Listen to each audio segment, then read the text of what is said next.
네, 여러분 안녕하세요. 모두 만나 뵙게 되어서 반갑습니다.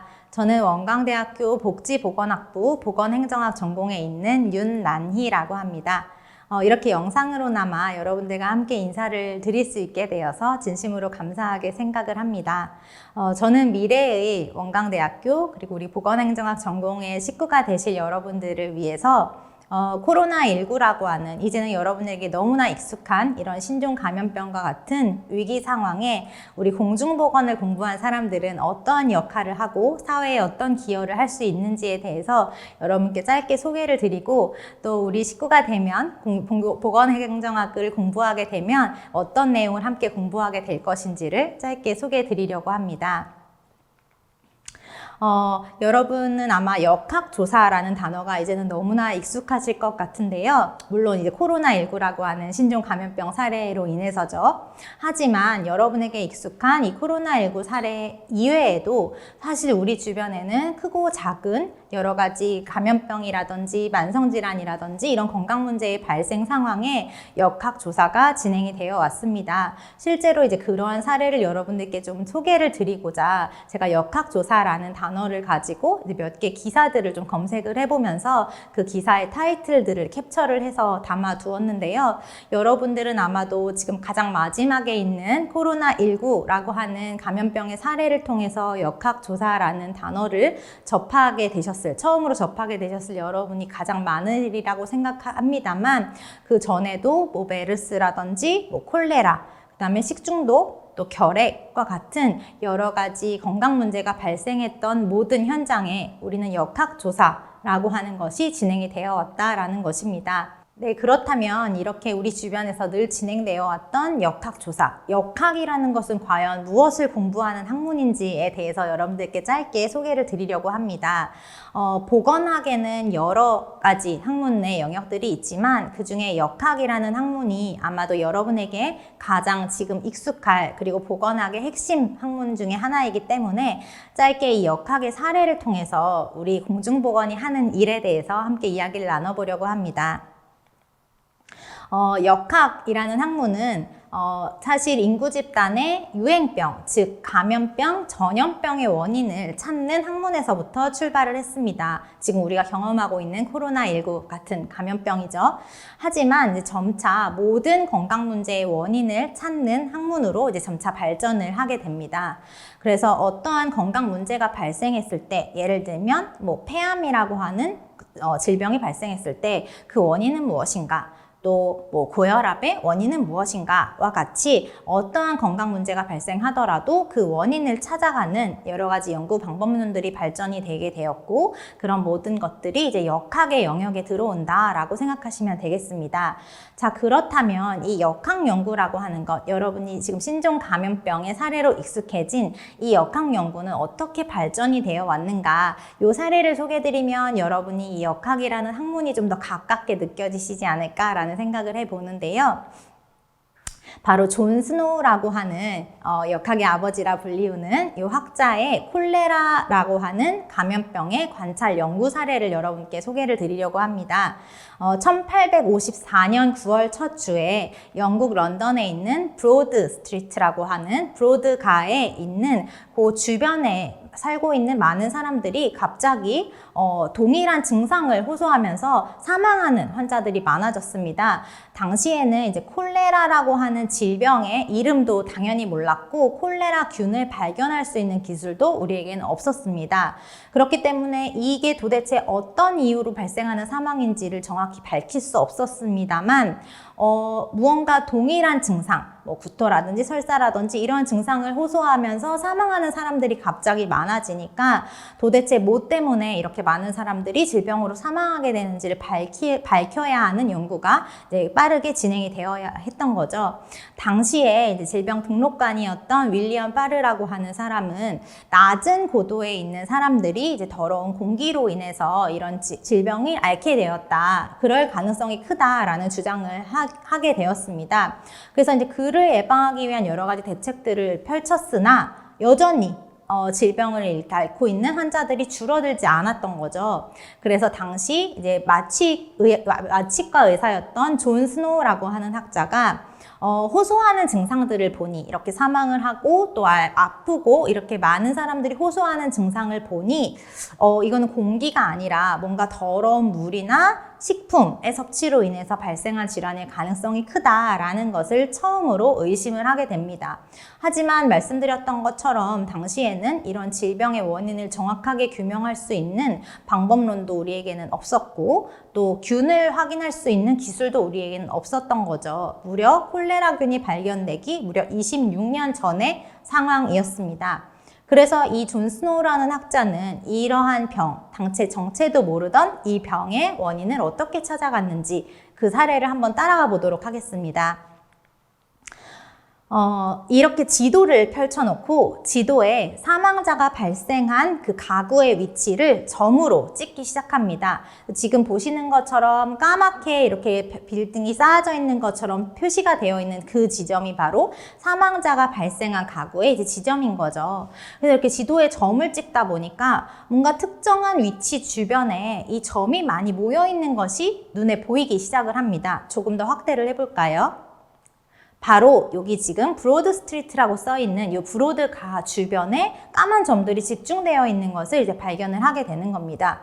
그리고 가만히 살펴봤더니 이 브로드 스트리트의 가장 중앙 부분에 바로 제가 별표를 표시해둔 바로 이 부분에 물을 끌어올려서 식수를 공급해주는 펌프가 있었던 것을 발견하게 됩니다. 자, 이미 이 환자들이 호소했던 증상을 가지고 더러운 물이나 식품이 문제였을 것이다 라는 것을 의심하고 있던 존 스노우는 무언가 이 펌프에서 끌어올린 물이 문제였을 것이다 라는 것을 문제로 의심을 하게 됩니다. 그래서 과연 실제로 그랬는지를 확인하기 위해서 가가호 방문을 하면서 이 사망자가 많이 발생했던 정체도 몰랐던 이 사망자가 많이 발생했던 사람들이 과연 어떠한 식수를 공급받고 있었는지를 조사를 하게 됩니다. 그래서 이러한 결과를 얻었어요. 요 주변 지역에는 2개의 식수 공급원 회사가 이제 크게 식수를 공급을 하고 있었는데 첫 번째 벅소울이라고 하는 공급 회사에서 식수를 공급받던 그 가구에서는 만 가구당 315명의 사망자가 발생을 했던 반면 람베스라고 하는 또 다른 회사에서 식수를 공급받던 회사의 식수를 먹고 있던 사람들에서는 만 가구당 38명의 사망자가 발생했다라는 것을 확인한 것입니다. 눈으로만 봐도 굉장히 큰 차이가 보이죠. 자, 그래서 뭔가 벅소울이라는 식수 공급 회사에서 끌어올려서 공급을 했던 이 식수가 문제였을 것이다 라는 것을 의심을 하게 됩니다. 그래서 과연 어디에서 채수를 했는가, 즉 어디에서 물을 끌어올렸을까를 찾아가 봤더니 바로 이 벅소울이라고 하는 회사는 템스강 하류에 오염된 물에서 물을 끌어올려서 식수를 공급하고 있었다는 것을 발견하게 된 것이죠. 반면 람베스라는 회사는 그보다 상류에 보다 깨끗한 곳에서 물을 끌어올려서 공급을 하고 있었기 때문에 콜레라 사망자가 훨씬 덜 발생했다라는 것을 발견을 하게 됩니다. 그렇다면 이러한 연구 결과를 바탕으로 더러운 물이 문제였구나 라는 결론에 도달을 하게 되는 것이죠. 그래서 그 이후에 이와 같이 오염된 물로 인한 피해를 예방하기 위해서 이 벅소울이라는 회사, 식수 공급 회사에서도 이 식수를 채수하는 장소를 템스강 상류로 이전을 하게 되고 그러면서 점차 이와 같은 건강 문제가 해결이 되게 됩니다. 이를 바탕으로 공급하는 모든 식수는 반드시 여과를 해야 한다라고 하는 식수여과법, 법률까지 제정을 하게 됩니다. 바로 이게 우리가 이야기했던 역학 연구의 과정이 되겠습니다. 즉, 정체도 몰랐던 질병이지만 사람들이 공통적으로 호소하는 증상을 가지고 무언가 공통적으로 노출이 되었던 여러 가지 요인들 중에 무언가가 원인일 것이었을 것이다 라고 우리가 의심을 하고 그 중에 무엇이 원인인지를 점차 찾아가는 것입니다. 그리고 원인을 찾았다면 원인을 찾는 데서 끝나는 것이 아니라 더 이상 이러한 건강 문제를 호소하는 환자들이 발생하지 않도록, 즉 질병을 예방할 수 있도록 질병을 예방하는 방안들을 마련하고 그것을 법이나 정책으로 마련하는 근거로 활용하는 이러한 과정이 바로 역학에서 하는 일이 되겠습니다. 그래서 여러분들이 아마도 익숙할 코로나19 상황을 생각해 보면 코로나19라고 하는 바이러스의 정체를 알기 전부터 우리는 여타 다른 호흡기 질환들과 유사한 증상을 호소하는 질환이었기 때문에 이제 호흡기 질환들에서부터 원인을 찾아가기 시작을 하는 것이고, 코로나 바이러스, 변이 바이러스를 통한 신종 감염병이라는 것을 발견하게 되었죠. 그리고 이제 이 신종 감염병의 확산을 예방하기 위해서 여러 가지 과학적 근거를 바탕으로 예방 수칙들, 또 방역 대책들을 마련을 하게 되는 것입니다.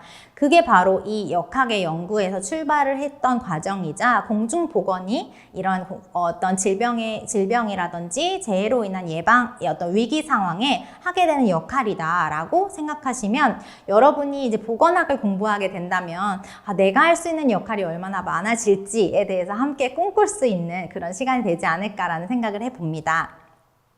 자, 그렇다면 우리가 이제 코로나19 유행이다라는 이야기를 항상 해왔는데, 이 질병의 유행이라는 걸 어떻게 이야기하고, 이 코로나19를 예방하기 위해서, 또 코로나19의 확산을 예방하기 위해서 우리가 했던 이런 방역 대책들은 어떠한 근거를 바탕으로, 우리가 앞서 이야기한 존 스노우의 연구처럼요, 어떠한 근거를 바탕으로 이야기가 되었고 또 자리 잡게 된 것인가에 대해서 함께 잠시 살펴보려고 합니다. 질병의 유행이라는 것은 우리가 어떤 특정 장소에서 특정한 질병이 예상 가능한 수준의 어떤 규모로 발생하는 것이 아니라, 예측하지 못했던, 또 우리가 기대하지 않았던 수준으로 갑자기 많이 발생했을 때 우리는 질병의 유행을 정의를 하게 됩니다. 즉, 코로나19 같은 경우는 신종 감염병이었기 때문에 우리 누구도 예상하지 않았던 수준으로 갑자기 환자들이 많이 급증을 했었고, 질병의 유행이라는 것을 우리가 정의하게 되었던 것이죠. 자, 그렇다면 이 질병의 유행을 예방하기 위해서라면 얼만큼 많은 사람들이 면역력을 가져야 할까에 대해서 우리는 고민을 하게 됩니다. 그래서 많은 사람들이 면역력을 가지도록 함으로써 우리는 질병의 유행을 예방하려고 하는 대책을 마련할 것이니까요. 그래서 아마 여러분들도 예방 접종이 중요하다라는 이야기를 이제 계속 강조가 되었을 때, 이 예방 접종을 얼마나 많은 사람들이 했을 때 뭐 집단 면역의 달성이 기대할 수 있는가에 대한 보도가 연일 나왔던 내용을 아마 들어보신 적이 있으리라고 생각을 하는데요. 사실 안타깝게도 이 질병의 종류에 따라 차이가 굉장히 큽니다. 즉, 얼마나 많은 사람들이 면역력을 가졌을 때 이 유행이라는 것을 차단할 수 있는지는 사실 질병의 유형에 따라 차이가 크고, 완전한 집단 면역을 기대하기 어려운 질병들도 역시 존재를 합니다. 예를 들자면 홍역과 같이 감염력이 강한 질환의 경우에는 인구 집단의 94%가 면역력을 가졌을 때 비로소 이런 유행을 예방할 수 있는 이제 집단 면역을 기대할 수 있다라고 이야기를 하는 반면에, 코로나19의 경우에는 여러 변이 바이러스들이 출현을 하면서 연구들이 이제 거듭되면서 초창기에는 한 60% 정도가 면역력을 가지면 우리 집단 면역을 기대할 수 있을 것이다 라고 얘기했던 반면, 점점 더 이제 집단 면역을 기대할 수 있는 수준이 좀 더 높아져야 한다라는 이야기들이 계속되고 있는 것이죠. 자, 그렇다면 이 질병 유행의 규모라고 하는 것은 과연 어떻게 결정이 되는지에 대해서 잠깐 소개를 드리려고 합니다. 아마 여러분들 중에 혹시 중대본이나 중수본의 브리핑을 보신 경험이 있는 분들이라면 한 번쯤 감염 재생산 지수 혹은 R값이라는 단어를 들어보신 적이 있으시리라 생각이 되는데요. 여기서 우리가 학술적인 개념을 얘기하려고 하는 건 아니지만, 바로 이 감염 재생산 지수라고 하는 R값에 따라서 질병의 유행이 어느 정도의 규모로 이어질 것인가 혹은 줄어들 것인가가 결정될 수 있습니다. 그래서 이러한 기준에 따라서 실제로 앞으로의 코로나19 확진 현황이 어떻게 될 것인가, 규모가 어떻게 달라질 것인가를 많은 연구자들이 연구를 하고 예측을 해서 발표를 하기도 하는 거죠. 그럼 이게 의미하는 바는 뭐냐? 바로 집단 내에 환자 한 명이 감염시킬 수 있는 사람이 얼마나 되느냐를 의미합니다. 즉, 예를 들어서 감염 재생산 주수가 2라면 한 명의 환자가 2명에게 감염을 시킬 수 있고, 2명의 환자가 각각 2명에게 감염을 시킬 수 있을 거니까 4명의 환자가 되고, 4명이 8명이 되고, 8명이 16명이 되는, 이러한 식으로 앞으로 계속 유행은 확산될 것으로 우리가 예상을 할 수 있는 거죠. 그래서 우리가 이런 질병의 유행 규모를 미리 예측하고 방지하기 위한 대책을 마련을 할 때에는 바로 이 감염 재생산 지수라고 하는 값을 계산을 하게 됩니다. 실제로 이게 어떤 영향을 미쳤는지 실제 우리나라에서 코로나19 유행이 시작되었던 시기부터 1년이 지난 시기까지 진행되었던 유행의 규모가 이 감염 재생산 지수와 어떤 관계를 가지는지를 질병관리청에서 발표하는 주간 건강과 질병에 수록된 논문의 한 보고서 그 그래프를 보면서 여러분께 좀 소개를 드리려고 인용을 해 보았습니다. 여러분이 보시는 이 그래프에서 회색 막대로 표시가 되어 있는 게 바로 확진자 수입니다. 확진 규모가 되는 거죠. 그리고 초록색 이렇게 선 그래프, 꺾은 선 그래프로 표시된 것이 바로 감염 재생산 지수입니다. 그래서 제가 감염 재생산 지수 1이 되는 지점에 빨간색 선을 그어 보았어요. 그렇다면 이 감염 재생산 지수가 이 빨간 선 위에 있는 이 상황은 감염 재생산 지수가 1보다 큰 것을 의미하니까 그 말인즉슨 한 명의 환자가 한 명을 초과하는 더 많은 환자들을 감염시킬 수 있는 상황이라는 것을 우리는 예상할 수가 있는 것입니다. 실제로 이렇게 감염 재생산 지수가 1을 넘어서서 높아지는 시기 이후에 확진자 규모의 변화를 보면 이와 같이 첫 번째 1차 유행, 그 다음에 두 번째 이태원 클럽 관련 유행, 그 다음에 세 번째, 그 다음에 2차 유행이라고 저희가 불렀던 수도권 중심의 유행, 그리고 이제 연말 시점에 이루어졌던 수도권 중심의 이제 4차 대유행, 이렇게 변화의 규모들을 보면 감염 재생산 지수가 확 높아지는 피크를 보인 이후에 확진자의 규모가 그에 따라서 증가하는 양상을 보이고 있는 것을 보실 수가 있습니다. 자, 그렇다면 우리가 질병의 유행을 예방하려면, 즉 이런 집단 감염의 발생을 낮추고 예방을 하기 위해서는 바로 이 감염 재생산 지수를 낮추는 노력이 필요하겠죠. 자, 그럼 감염 재생산 지수는 어떻게 낮출 것인가를 생각해 보려면 감염 재생산 지수가 어떻게 결정되는지를 이해할 필요가 있습니다. 감염 재생산 지수는 세 개의 요인들의 이제 곱의 함수로 이루어지는데요. 첫 번째는 바로 감염될 확률, 두 번째는 바로 접촉률, 그리고 세 번째는 감염 전파 기간입니다. 즉, 감염될 확률이 높을수록 또 접촉할 확률이 높을수록 감염 전파 기간이 길수록 감염 재생산 지수는 높아질 것으로 예상될 수 있다는 거죠. 그렇다면 이 감염 재생산 지수를 활용해서 이 이론을 바탕으로 우리가 질병의 유행 규모를 줄이고 질병의 유행을 예방하기 위해서는 이 감염될 확률을 낮추고 접촉률을 낮추고 감염 전파 기간을 줄여서 감염 재생산 지수를 낮춘다면 그를 통해서 우리가 질병의 유행의 규모를 줄일 수 있을 것으로 예상해 볼 수가 있는 것이죠. 실제로 우리나라에서 시행되었던 또 전 세계적으로 시행되었던 많은 방역 대책들이 이러한 근거를 바탕으로 개발이 되었고 적용이 되었다라는 것입니다. 자, 그렇다면 감염될 확률을 낮추기 위한 노력을 우리가 어떻게 했는가를 보면 마스크 착용을 한다거나 또 손 씻기를 열심히 한다거나 방역 소독을 열심히 하고 또 백신 접종을 하는 것과 같이 일단 감염이 될 수 있는 확률을 낮추기 위한 노력들을 해왔고, 또 접촉률을 낮추기 위한 노력으로는 밀집도를 줄여야 하니까 사람들 간의 접촉을 줄이기 위해서 사회적 거리두기라고 하는 대책을 우리가 시행한 바가 있죠. 그 다음에 세 번째로는 감염 전파 기간을 줄이기 위해서 감염이 된 확진자들이 다른 사람들과 접촉할 수 있는 기회를 가능한 빠르게 차단하기 위해서 접촉자들에 대한 대규모 전수검사를 통해서 빠르게 확진이 된 감염자들을 발견을 하고 자가격리 조치를 일정 기간 동안 하면서 감염에 대한 확률을 낮추기 위한 노력을 해왔다라는 것입니다.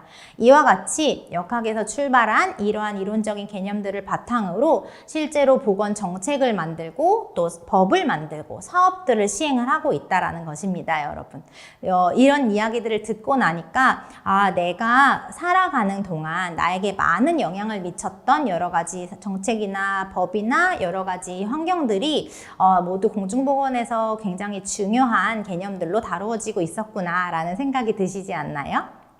자, 그래서 이 코로나19 대응 과정에서 공중보건이 해왔던 역할들을 좀 몇 가지로 요약을 해서 나열을 해보았습니다. 방금 말씀드렸던 것처럼 매일 발표했던 신규 확진자의 발생 현황에 대한 모니터링을 통한 발표, 또 이 모니터링을 통해서 규모가 어떻게 달라지고 있는지를 파악하고 빨리 대응하기 위한 정책들을 마련해 왔던 것이 또 공중보건의 중요한 역할이었지만 뿐만 아니라 유행 경로를 빠르게 파악해서 방역 대응을 하고 또 예방 수칙에 대한 교육 홍보를 하는 것들, 손 씻기 열심히 해야 되고 마스크 착용 잘 해야 하고 또 백신 접종해야 하고와 같은 내용들을 강조하고 교육 자료를 만들고 배포하는 홍보 활동들, 그리고 검사나 치료비 지원과 같은 건강 보장 차원에서의 노력 역시 공중보건의 역할이었고, 또 백신이나 치료제 개발, 그리고 이제 관련된 정책이나 법을 만들거나 개정하는 이러한 역할들이 모두 공중보건을 공부하고 공중보건을 연구하고 이제 공중보건의 범위에서 진행이 되었던 역할들이라고 이야기할 수가 있겠습니다. 여러분 어떠세요? 이런 공중보건을 한번 공부해보고 나도 이렇게 우리 사회의 건강을 찾기 위해서 중요한 역할을 해봐야겠다라는 생각이 드시지 않나요? 자, 그렇다면 방금 말씀드렸던 이 공중보건이 우리 사회에서 지금 코로나19 사례를 통해 살펴보았지만 하는 역할들을 간단히 한번 빠르게 정리를 해보면서 오늘 드리는 말씀을 마무리를 해보려고 합니다. 공중보건은 크게 이제 어떤 건강에 좋지 못한 영향을 미치는 위해 요인으로부터 사람들을 보호하는 것, 그리고 적극적인 질병 예방, 그리고 더 질 높고 더 건강한 삶을 추구하기 위한 건강 증진의 영역으로 나눠볼 수가 있겠습니다. 그래서 예를 들자면 우리가 경험하고 있는 코로나19의 바이러스로부터 우리를 보호하는 것과 같이 위해 요인으로부터 보호하고, 또 사고나 손상 예방, 또 어떤 사업장이나 내가 매일 살아가는 생활터의 독성 위해 요인으로부터의 노출 예방과 같은 것들이 모두 공중보건의 영역에 들어온다라고 말씀을 드릴 수가 있겠고요. 그리고 이제 보다 더 건강한 또 보다 더 질 높은 건강 관련 삶의 질이 높은 삶을 추구하기 위해서 금연, 절주, 또 운동, 건강한 식생활과 같은 건강한 생활 습관을 만들기 위한 노력, 그리고 그 외에 건강에 영향을 미칠 수 있는 여러 가지 주변 환경들이 모두 건강 친화적인 환경으로 개선될 수 있도록 하는 노력, 그 노력의 과정에는 보건의료의 분야뿐만 아니라 교통체계를 개편하고 안전 수준을 높이고 환경을 깨끗하게 만들고와 같은 여러 가지 노력들이 모두 포함이 됩니다. 그리고 보다 적극적인 질병 예방을 위한 건강검진이나 예방접종과 같은 노력들도 물론 포함이 되겠죠. 굉장히 광범위하고 사실 우리가 살아가는 과정에 있어서 모든 정책이나 모든 법이나 모든 사업을 추진하고 또 모든 환경에 대한 모니터링을 하는 과정에 이 건강이라는 요소를 항상 고려를 해야 한다라는 것을 강조하는 것이 바로 이 공중보건의 영역이 되겠습니다. 자, 그래서 이제 이러한 노력을 위해서 우리는 이런 정책을 결정하고 또 많은 국민들의 권리를 보호하고 건강권을 보장하고 또 스스로의 건강을 지킬 수 있도록 하는 역량을 강화하고 그를 위해서 활용할 수 있는 정보들을 충분하게 제공하고 정보를 활용할 수 있는 능력을 향상시켜주는 이러한 노력이 모두 공중보건을 공부하고 공중보건을 함께하는 여러분들도 또 저도 함께할 수 있는 역할이라고 이야기할 수 있겠습니다.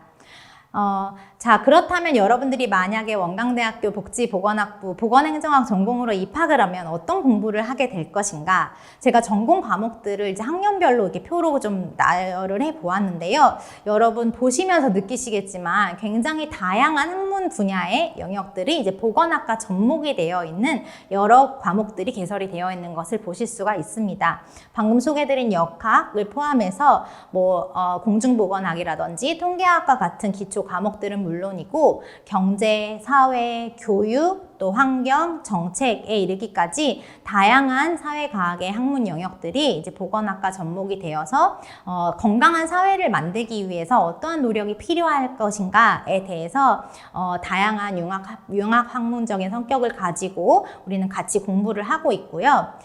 여러분도 이러한 내용을 함께 공부를 해보고 또 건강한 사회를 함께 만들어갈 수 있는 만들어가고 싶다라고 생각하는 친구들이 있다면 함께 할 수 있는 기회는 얼마든지 열려 있으니까 함께 할 수 있는 기회를 기다려 보도록 하겠습니다. 자, 그렇다면 우리 보건행정학 전공을 졸업한 여러분들의 선배들은 어떤 일을 하는지를 보시면 여러분 아마도 많이 관심을 가지고 계실 방금 우리가 같이 살펴봤던 코로나19 예방 대책을 만들고 또 시행하는 이러한 기관들을 포함한 다양한 보건복지부 혹은 관련된 공공기관들, 그리고 보건의료 분야에 관련된 여러 가지 민간기관들, 그리고 의료기관이라든지 관련 국제기구에서 우리 보건행정학 전공을 한 선배들이 본인들의 역량을, 전문성을 잘 발휘를 하면서 많은 역할들을 하고 있습니다. 그래서 여러분들도 함께 할 수 있고 누구나 관심이 있는 여러분들이라면 문을 두드려 주셨으면 좋겠고요. 우리가 코로나19라고 하는 사실 2년이 넘는 긴 시간 동안 굉장히 고통을 받았던 이런 공중보건의 위기 상황을 경험하면서 어떻게 보면 많은 여러분들이 이 공중보건을 통해서 우리 공중보건을 공부하고 사회를 위해서 할 수 있는 일, 그리고 기여할 수 있는 부분에 대해서 많은 관심을 가지고 계시리라고 생각이 되는데, 그러한 출발을 함께 하고 싶고 그러한 출발을 함께 하고 싶은 여러분들을 기다리고 기대하도록 하겠습니다. 네, 감사합니다.